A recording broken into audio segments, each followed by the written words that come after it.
Hello everyone, welcome to my channel again. Today I'm gonna interview my fourth person for my YouTube series, which is Ehrenamtliche interview. His name is Yashvir. He comes from India and he is a UX UI designer. I'm very interested to hear his story, and now let's go.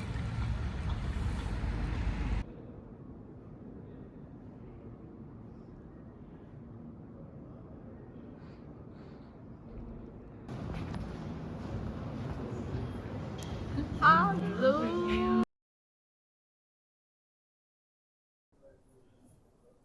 Hello. I'm very glad to interview today Yashvir, and he is now sitting directly next to me, and we are now in a very nice Delta campus. So, well, I know that you have already done lots of volunteer jobs related to design works, right? Because you yourself is also a UX UI designer. So maybe you can first tell us about your volunteer jobs and how you find it. Absolutely. First of all, thanks for the opportunity. Yeah, one of the few early volunteer jobs that I was doing in Germany was this from Ready School, which is a very popular nonprofit. They had a program for Digital Women Program, which means they were supporting a lot of women with immigration background in Germany to learn tech skills for free. And Okay. one of the great thing about them was the community they had. So for me, uh, be it that or be it a student nonprofit organization called ISEC, which I was volunteering at the time of pandemic while my studies were happening. Um, I always found a great community while volunteering.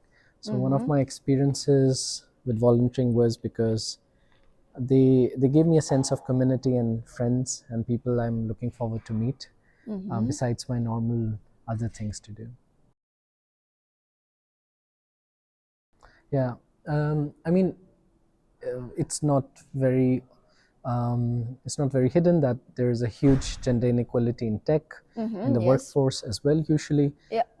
And I find that for a lot of cases, it's a lot of in access to education or in access to the education in the same way as all the genders, which creates those issues. So if I look back at my story, my mother was a lawyer and she got a lot of support from her family to get educated. And that impacted the whole life for the family. For me, in any circumstances, be it harsh, that education really supported, that job, that career really supported her and me. So I feel like education is something, if there is a barrier to it, that can be cost, right? Yes. For a lot of people, tech education can be very expensive. Yeah. It's very easy to find programs which are worth like $800 to like $4,000 for a boot camp, and that in access to education can impact a lot of lives. So I find one of the challenges, like when it comes to providing education and supporting these programs, is that I mean, one would be these are volunteer programs. So the participants are coming in voluntarily. So how do you keep up their motivation, right? A lot of people drop out because there's nothing they put in. They did not put 5,000 euros, $400 or anything. So it's easy to go back and say, I tried, but it wasn't for me. Okay. And when we as volunteers are putting our Saturdays on it, hours on it, it hurts a little bit to see that the people who are actually trying to do something are actually losing, leaving out. So I think one of the challenges everybody would face who is volunteering is like the motivation of the other person, depending on the area. If it's education and if it's volunteer support, the other people might or might not be equally grateful, might or might not be understanding the value of your time, Okay. and might be like dropping out, and that affects Okay. motivation for volunteers. Ah, I see. I haven't thought about this point because I thought if someone, have this kind of chance to learn, they will keep on hard working. So it's a great question. Actually, something like that happened during the program. We saw that there were a few students who could not take up. So we had every Saturday classes, sometime online, sometime in person in Berlin. And we saw that sometimes people miss the class because they have a commitment or they have an emergency, and sometimes those classes adds up 1, 2, 3, and now they are lagging behind. And that's a very hard point. Some people have to choose, should I really spend my time to cope up, or should I just quit and maybe try the next semester again. We had 3 students like that.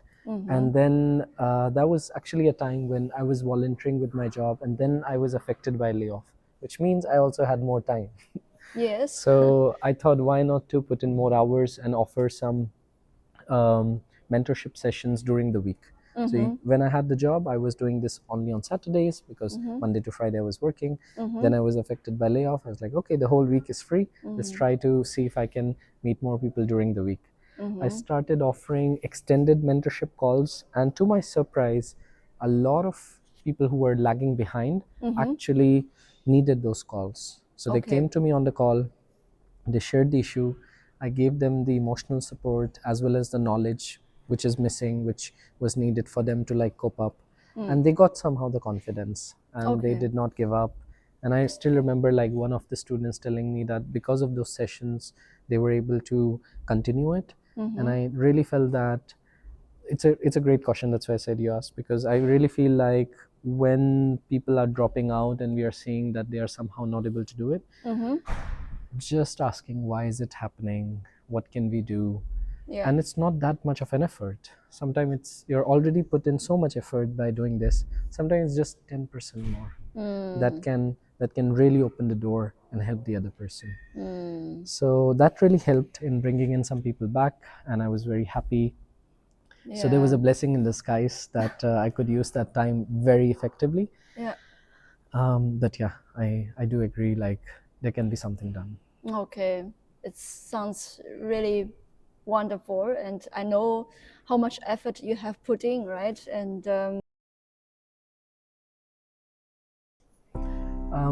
I love the fact that in volunteership you'll see people coming in from different motivation. One thing we common here is what you've said, I want to give something back.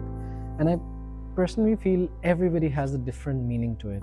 Like the words are same, but that means something different to them. For example, a tasty lunch can mean very different to somebody. Like somebody who eats meat for them it would eat meat. Somebody who's vegan would like something else.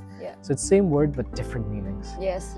So I think giving something back is also very personal, very subjective, because at the end what I was looking for was I think I was new in Berlin. I was working and volunteering, but I kind of missed that social connection or the deep connection and a sense of purpose alongside with my job. The job was good, I was learning a lot, but still I felt there was something missing. I just don't know what it was. Back in 2017, which was like 2 years before coming to Germany, I remember that when I was trying to learn UX, there was a course in India which was 3 times my monthly salary, and I could not access it because of that. Here, UX course was trying to provide it for free by quality education, and I was like, this is amazing. I wish I had that. So there was also a feeling of like doing something which I did not get, so that the other person who is not able to access it because of the same situation like me could access it now. So we could make things a little bit better. Number one. Number two, I think just like meeting more people who also share the same value. That was also like interesting. Of course, I find this a very, very good point.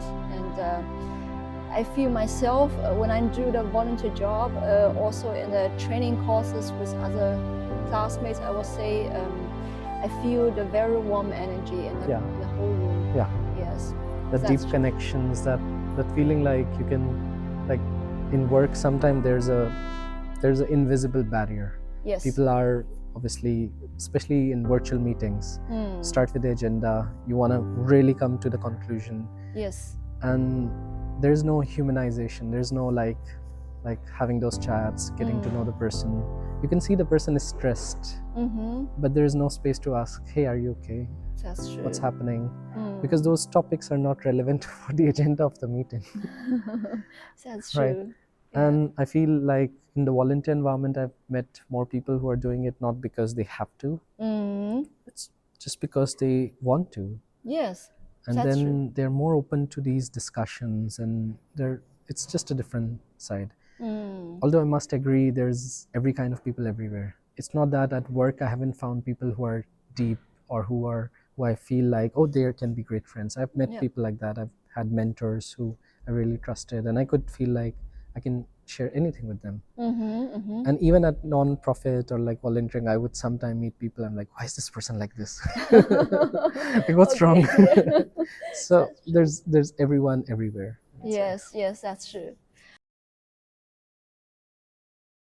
I'm an accidental entrepreneur. So what I'm doing now, Employed World, was my retirement project.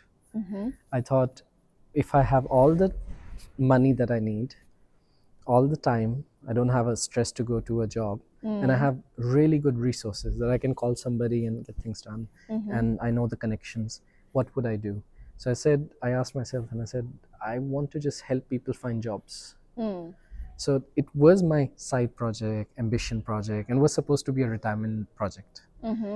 But then I was affected by layoff, as I mentioned. Yeah. I took some time to really understand what are my values, what is in it for me, whatever I do next. And after working for so long in the industry, it was already like 16 years I worked. And I was like, now I have skills, I've learned so much, but I want to learn more. But let's try to see if I can put these skills to solve a problem I care for. And I found that not many organizations were doing it.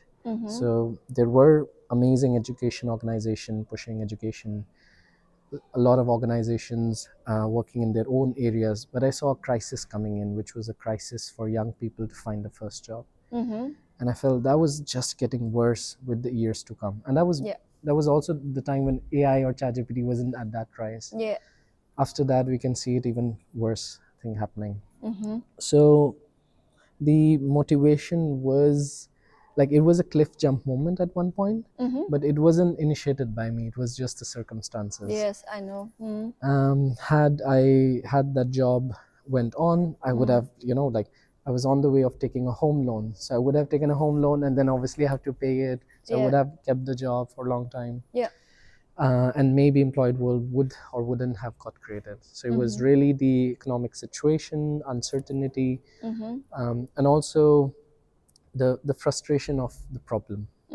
Yes. And at one point, if a problem which is close to your heart, sometimes it's like, it's so much in your face that you're like, I have to do something, I just can't sleep, or I just can't stop thinking about it. And I have too many ideas how it can be solved. So how do I do that? So at one point, I think I got very extremely lucky that my partner supported me, my people around me supported me to understand how I can do it. And I had the privilege, right? In Germany, if we are affected by layoff, we have Arbeitslosengeld 1, which is 60% of the net income up to 1 year. Yeah. So I think everything supported me, and I said, okay, let's give it a try. So I gave myself 6 months. If I can actually help people find jobs while also making a living for myself, it worked out. And I said, okay, let's go. Sounds really amazing, I would say. And so now you have already helped people finding their jobs, right? Yes. Okay. Are they satisfied with their jobs, or? Job satisfaction is another thing, but most of the people we have tried to help are the one we try to ask them, what are you looking for? Like, what are you really looking for? What is something that actually you incline towards? What's your interest area? Because we also learned that, on the way I learned that a lot of people who are getting into tech are career changers. At the end, they're getting into tech because they want to do something meaningful. A lot of people we help them to find job in UX, and a lot of them are doing it because they care about users. They care about building something which is not motivated by money or the next big technology. It's just motivated to do something good for people. So these are very extremely empathetic people, and they want to put themselves into a position they can take decision for products that we use every day that can be more meaningful. So I understood that a lot of people want to do this because it will give them fulfillment. The industry is hard, so they need a lot of support.